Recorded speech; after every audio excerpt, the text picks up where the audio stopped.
আপুনি যদি বাঁহগাজৰ এই আচাৰবিধ এবাৰ বনাই খায় নহয়, এই সোৱাদটো আপুনি কেতিয়াও পাহৰিব নোৱাৰিব। ইমান সোৱাদ লাগে নহয়। ঘৰত যদি আপুনি দাইল অকনমান বনাই লৈ এই আচাৰ অকনেৰে ধুনীয়াকে ভাতকেইটা খাব পাৰিব। প্ৰথমতে মই বাঁহগাজখিনি ধুনীয়াকে এটা বাতিত উলিয়াই লৈছো। এইখিনি যোৱা বছৰ বৈয়ামতে ধুনীয়াকে ভৰাই থৈছিলো আৰু বাঁহগাজখিনি কি কাৰণে কলা হৈ গ'লগে মই ধৰিব নোৱাৰিলো। সেই গতিকে ভাবিলো নাই আচাৰ অকমানে বনাই থৈ দিওঁ। এতিয়া ধুনীয়াকে পানীখিনি চেপি শুকাই ল'ম। ৰ'দত অকনমান শুকাব লাগিব। গোটেইখিনি এনেদৰে চেপি ললো। চালনীখনৰ ওপৰত কাগজ এখন পাৰি ধুনীয়াকে দি দিছো তাতে। আনফালে এখন পতা লৈছো, পতাত মই আদা নহৰুখিনি পিচি ল'ম। ডাঙৰ চাইজৰ নহৰু দুটা লৈছো, বাকলিখিনি গুচাই ললো, লগতে আদা 2 টুকুৰা লৈছো। আদাখিনিও বাকলি গুচাই ধুনীয়াকে পতাতে পিচি ল'ম। বেছি মিহি কৰিব নালাগে, অকনমান ডাঙৰ ডাঙৰকে থৈ দিম। যদি আপোনাৰ ওচৰত চপাৰ আছে ধুনীয়াকে চপ কৰি ল'ব পাৰিব। এই গাজ টেঙা আচাৰখনত যদি আপুনি আদা নহৰু অকনমান দিয়ে ন, ইয়াৰ সোৱাদটো দুগুণ কৰি পেলাই। ইমান ধুনীয়া লাগে নহয় খাবলৈ। যদি আপোনালোকে এনেদৰে বনাই খোৱা নাই, এবাৰ বনাই খাবচোন, বিৰাট টেষ্টি হয়। এতিয়া মই আদা নহৰুখিনি গোটেইখিনি ধুনীয়াকে পিচি ললো, বেছি মিহিকে পিছা নাই, ভিডিঅ'টোত দেখুওৱা ধৰণে পিচি লৈছো। এতিয়া গোটেইখিনি মিক্স কৰি দিম ইয়াতে।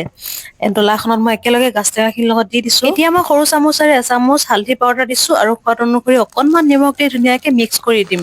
ধুনীয়াকে সানি ল'ব লাগিব, যাতে হালধি পাউডাৰ নিমখখিনি একদম গাজ টেঙাৰ লগত খুব ধুনীয়াকে মিহলি যায়। এয়া ধুনীয়াকে মই সানি ললো। গোটেইখিনি সানি মিক্স কৰাৰ পাছতে চালনীখনত অকনমান বহলাই দিছো, তেতিয়া মানে সোনকালে শুকাই আহিব। আৰু ইয়াৰ মানে অকনমান গা পানীটো মৰিলেও হ'ল, বেছি শুকাব নালাগে, বেছি শুকালে বেয়া হৈ যাবগৈ আচাৰখিনি। সেই গতিকে অকনমান যাতে পানীটো জৰ-জৰীয়া হৈ যায় তেনেকুৱাকেহে শুকাব লাগিব।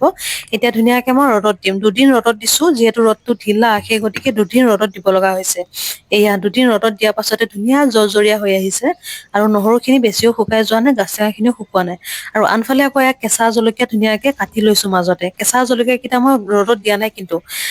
ধুই পেলাই ধুনীয়াকে শুকান কাপোৰ এখনেৰে মচি লৈছো। ইয়াতে দিছো নিমখ 1 চামুচ, মছলা 2 চামুচ, লগতে কালাৰৰ কাৰণে ৰেড চিলি পাউডাৰ দি দিছো।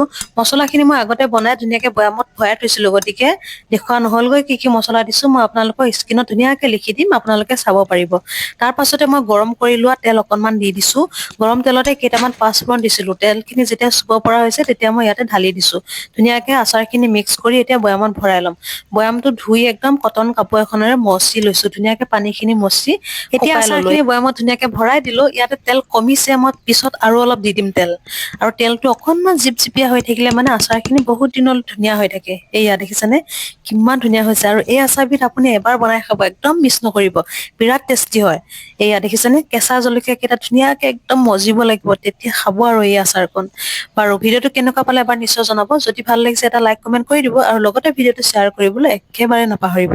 আজি ভিডিঅ'টো ইমানে আছিল, আৰু অন্য এটি ভিডিঅ'লৈ পুনৰ লগ পাম। তেন্তে আজিলৈ আহিলো, বাই বাই।